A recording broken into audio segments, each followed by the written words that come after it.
I'm Melissa Nakavali outside of Dollarama, one of the many discount stores that do not offer curbside pickup. With today being the first day of the stay-at-home order, many shoppers were turned away from purchasing items that they deem to be essential. Some saying that this can only further complicate things. I don't want to have to go to Loblaws. I can't afford Loblaws. Signs like this posted at discount stores like Dollarama, letting customers know what's off limits from school to kitchen supplies and even plastic forks, something this pair was trying to pick up today. And now, we're just going to have to go on Amazon. Yeah. So it doesn't really make sense. Forks, you can't pick those up. Can't even. Oh. What did they say to you? To me, that's essential. Yeah. The rules just seem very arbitrary. The draw to stores like this, the prices, where items are normally a couple bucks, sometimes cheaper than at other stores. Yeah, it is a shame on a personal level. Yeah. Disappointing, honestly. Yeah. Yeah. I'm actually upset. For others, the new restrictions bring about frustrations over what should be deemed essential. Patricia Stock went to the dollar store looking for a geometry set for her daughter's schoolwork and got turned away. And as I got to the cash, I was told that I could not purchase this. It was quite a surprise to me because, in my opinion, this is essential, especially since kids are at home and online learning. The store doesn't offer curbside pickup, and for items like what Stock was trying to purchase, all she wanted to do was run in quickly so her daughter can continue her work. A lot of people depend on these places, and getting the things that we need it's important, especially when we're on such a big lockdown. I don't want to go to a bigger store, and the dollar stores are much smaller. It's easier to be in and out of, a lot less people.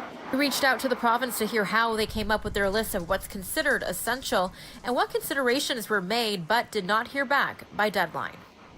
Under the new stay-at-home order, these stores are offering in-person shopping with capacity limitations.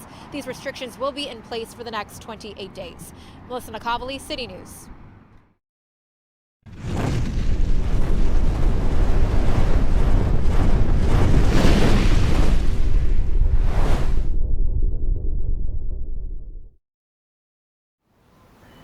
And that's kind of what I was upset about yesterday. Well, not yesterday, but the last video. I ended up not doing my rant. I just kind of calmed down a little bit and I didn't bother with it. I get into Dollarama and most of the aisles are blocked. There's like 3 aisles that are open, and even then it's like everything's roped off. It's like, oh, what can you buy? What can't you buy? What gets me is, you're in the store already. What difference does it make which aisle you're in? If I go down this aisle that's blocked off, how exactly does that contribute to spreading this illness? It just isn't. It ticked me off, to say the least. I was not too impressed when I saw that. But I talked to the girl that was in there, and I said to her, I says, I'm not going to go off on a rant. I'm sure you've heard that enough today. And she laughed, so obviously she had. But it makes no sense. There's no logic to it.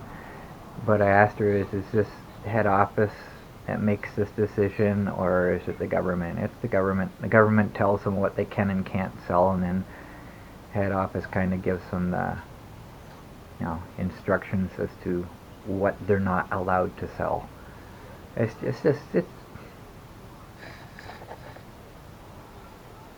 anyways, that's what ticked me off so much yesterday. And the thing is, we don't have an issue with the illness here. We got a couple places in Ontario where quote-unquote cases are high, and I say that because cases don't mean squat. If I'm near somebody, it turns out they got the illness, whether or not it's bad, whether or not they show symptoms, I am considered a contact, therefore I'm considered a case, even if I never get it, right? So that's what I mean. Cases don't mean squat. But because there's a couple places with so-called high number of cases, everywhere has to go under this blanket shutdown crap. That's what's ticking me off about the whole thing. And places like here that's not affected by it, it just... Anyway, enough of that. That's what my rant was about. It just makes... It's not logical. But anyways, I'm gonna look to you guys for some information here. And there's the switch. I really need to get to these bearings. I'm gonna explain it again, just to refresh your memory, and for those who are new subscribers who haven't seen previous videos on it. I'm going to refer to the last video where I actually talked about it and showed it. I think I'll have to do some searching, but I think that was when I did the front wheel bearings last. I'm pretty sure. But I'm also going to do an illustration to explain what it looks like is happening. I don't know how this is set up. I've never taken these apart. I've never been able to, because I've never been able to figure out how. So I'm going to show you this, and I'll get back to you. I don't know how well you could be able to see this. This is the front axle here. These bearings in here are kind of worn out. Kind of hard to really see with it moving, but there's a lot of play in them. So I tried last night to take this off. Like I say, I don't know how well you can see this. But it's a shaft in the middle, and there's flat edges on here that you can put a wrench on. This reminds me of an axle on a bicycle, and it's got the part that screws onto the shaft, and it's got a round edge on the other side that holds the bearings, and that's kind of what this looks like, but it's actually part of the shaft itself, which tells me this whole shaft turns. But on the other end, it's welded. So how the heck do you change this? So I'm thinking it's not actually changeable. You have to replace this whole piece. This is probably permanently. I don't know. All I know is I can't change those bearings because I can't figure out how to get this shaft out. It's holding the bearings in to begin with. Because like I say, it's welded on the other end. So I don't know. Now, I know I've addressed this before, but I don't think I've actually shown you. These bearings are totally shot. This is where all my front end rattling is coming from. But I don't know how to change these, because the shaft itself has an indent where these bearings go.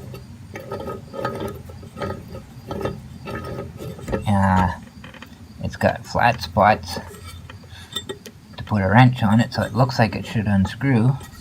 But if you look at the other end, it's welded. So that's why I gave up on it last time, but they're shot. They're so bad right now. And wheels are wobbling all over the place. So I don't know if I can change those,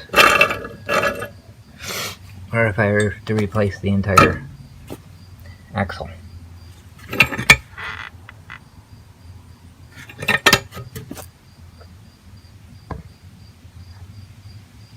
I don't know what to think. It almost looks like, get where you can see it. It almost looks like it was screwed in, and then once it was in place, it was welded. Yes, there has to be a reason why there's flat spots on there to put a wrench on it.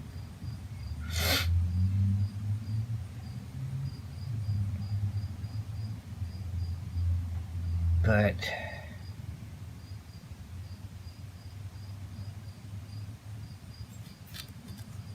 I don't know how to change those.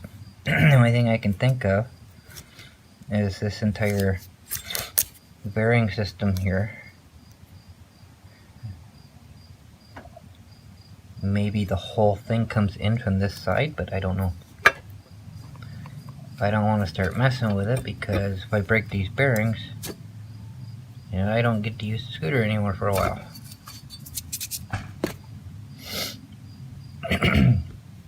And it's Saturday right now, so I can't call the dealer because he's not open.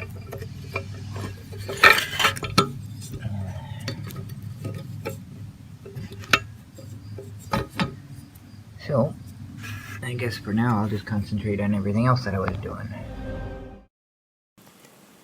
I'm going to use this illustration to kind of give you an idea what I think I'm looking at here. If you've ever done work on a bicycle, you'll recognize what it is I'm about to show. So, use your imagination and pretend this is a bike tire. And these are the hubs, so yeah, it's a pretty small tire. Now, inside these hubs, it's kind of rounded out. And the inside of the hubs will be the outer raceway of the bearings. So you put the ball bearings in, and they just go directly against the rounded hub. Now, there's two ways of doing it. The way I'm used to is you put the balls in individually, and there's two ways you can do that. The way I used to do it is I grease them up and then stick them in, and with the grease on them, it acts kind of like glue, and they don't go anywhere. They just kind of stay in place. And the other option is you can put the axle in first and stick the balls in, and the axle will keep them from falling down through the hole. So once you get the axle in and all the balls in place, and you put the nut on. And if you notice, the end of the nut is rounded. The inside of the nut becomes the inner raceway to the bearings. So the bearings are kind of suspended between the hub and the nut. And you just kind of tighten the nut up to appropriate tightness. If it's too loose, then you'll have play in the bearings, and if it's too tight, then the bearings won't be happy about it. They'll just kind of wear out really quickly. So that's how the bearings work on the axles on bicycles. And the crank bearings, which is the pedals where they go through the frame, it's the same kind of setup there. Now there's another way. You can use caged bearings, and even with that, it's the same setup. The hub is the outer raceway, and the nut is the inner raceway. So this kind of give you a good idea what it looks like here. You got the hub and the axle and the bearings in between the axle, and then you put the nut on, tighten it up, and the nut becomes the inner raceway. So if you look at the steering bearings on the Monster, this appears to be exactly what I'm looking at. And that's why I've been making this comparison to a bicycle axle, because it looks like it's set up the same way. It's got caged bearings and a nut that seems to go in between, being the inner raceway, and there's a cup on the outside which kind of looks to me like an outer raceway. And the nut itself has flat spots on it, just like on the bicycle, which tells me that goes on there to a wrench. However, in this case, the nut is not separate from the axle. I can't really tell, but this picture is pretty good.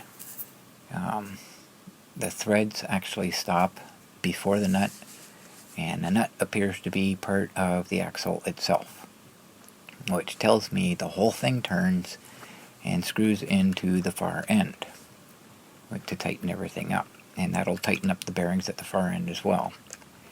However, as I mentioned, the other end is welded, so it will not unscrew. This is the dilemma I'm facing. I have no idea how this system works, and like I say, I figured when I talked to my dealer, the manufacturer told him that the bearings come with it, so I assumed this whole thing was all one unit. It's not replaceable. you gotta just get a whole new one. And then, as I showed, when the new parts arrived, there's no bearings. So he talked to them and they told him the bearings came with it, so they sent him the bearings. He sent me the bearings. They don't look like the right ones. So at this point, I don't know what I'm going to do.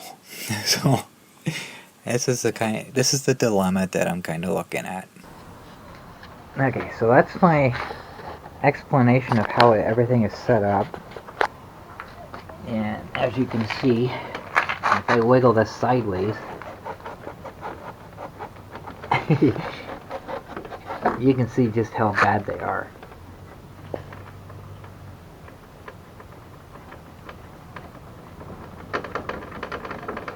And that's where all the noise is coming from. It kind of sounds like my ball joints are worn out and rattling. It's the same sort of kind of noise, but it's a lot louder. And my ball joints are still nice and tight. I thought they were going. I gotta stick some lubricant in that one. It's squeaking. The top ones are actually worn out more. But there's so much movement. All that rattling noise you're hearing in the videos, that's what that's coming from. So, I don't know how to take them apart. It looks like that rod in the center that goes down in the center of the bearings, it looks like it's welded in place. So that's why I bought my new parts, because I was told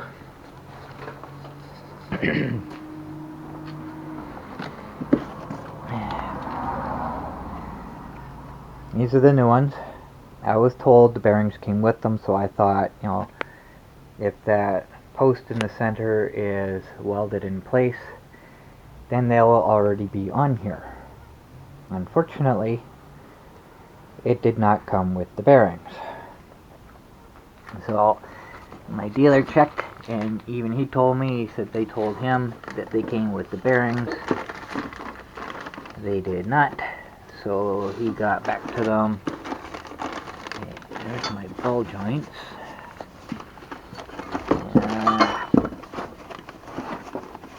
Uh-oh.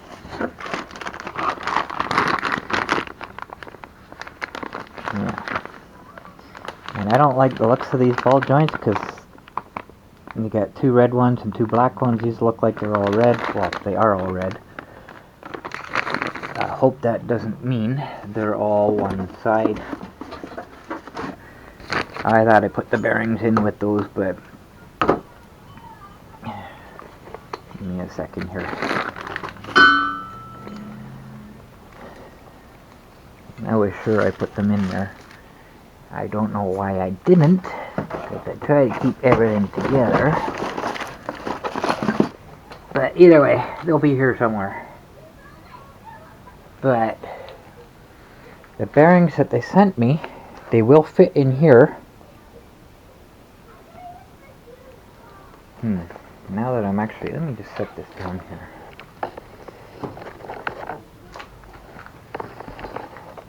Because the way it looks like it's set up like a bicycle. You have the bearings, and then the post comes in between them, and the nut comes on, and the nut is actually the inner raceway. However, the way these are recessed, there is no outer raceway here. As the bearings that come in are like normal bearings, like my wheel bearings, but obviously smaller diameter. They do fit here on the outside. And it's square, so it just one at the top and one at the bottom.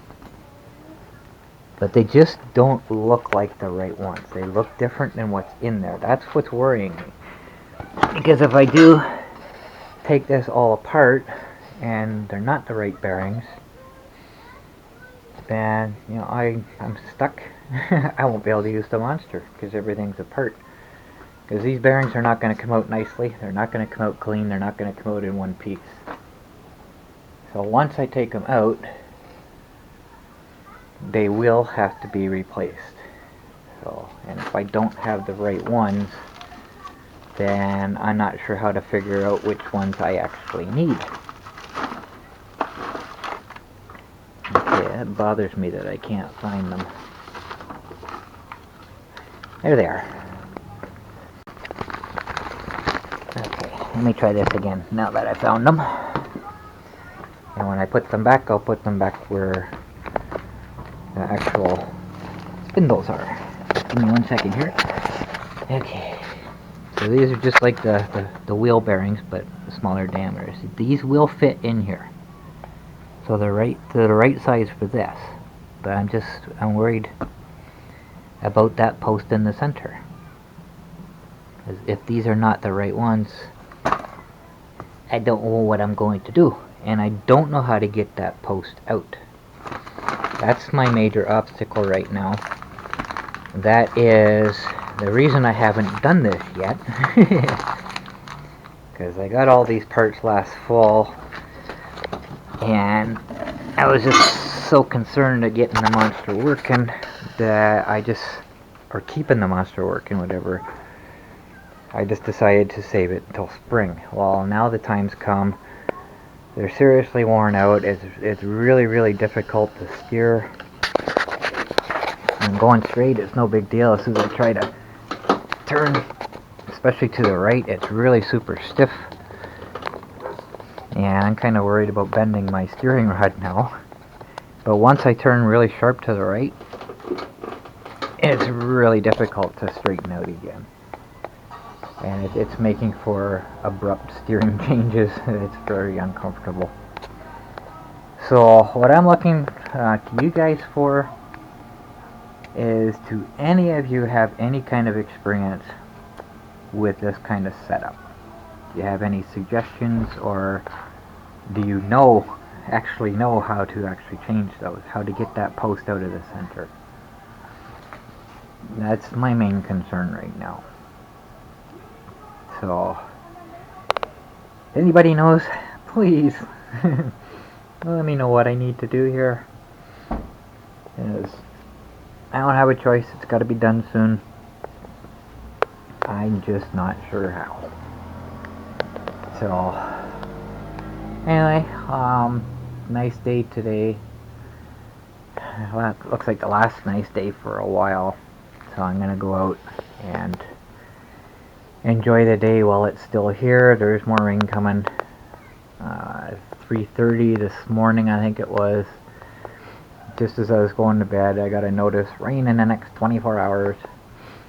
So it is coming. I just don't know when. I haven't really looked at the radar yet. So 21 degrees today at the moment. Yeah, it should warm up. We'll see what happens.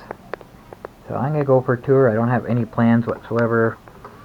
The only thing I know for sure I'm going to do is I'm going to start at Timmy's, because my coffee's almost done and I hadn't made a new one yet. So, and then I'm just going to go wherever.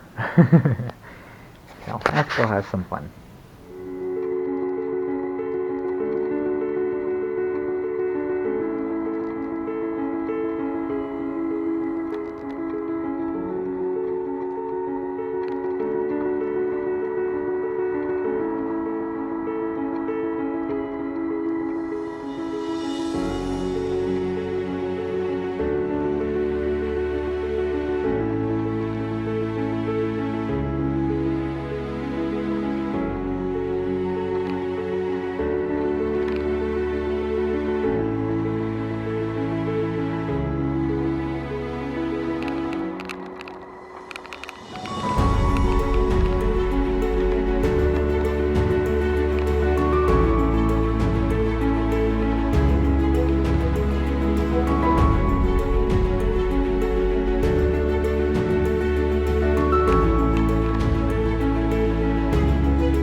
Well, it was nice out. The gents on the bench were out, so I stopped to talk to them for a while. And then I saw the clouds starting to come in, so I go, I better go and get me some nice weather driving in before the sun goes away, because once the sun goes behind the clouds, it's gonna feel a lot cooler, and I just go wherever the wind blows me today. And I drove quite a bit.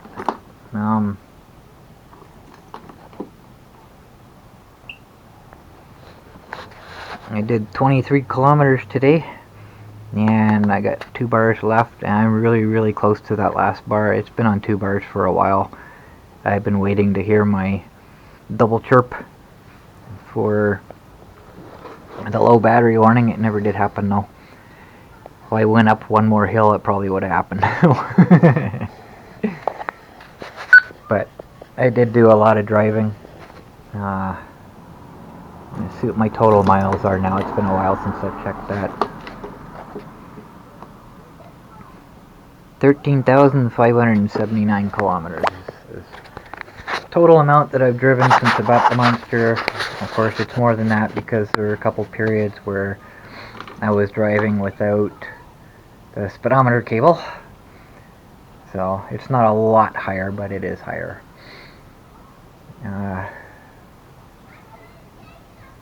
So it's not quite as warm as it was yesterday. Yesterday I did the 18 and a half kilometers, and I only used the first 2 bars. So today I did 5 kilometers more, and I used 4 bars. So, and almost 5. So it's not quite as warm today as it was. The temperature makes a huge difference with the battery life. So anyways, I guess that's really all I got for today.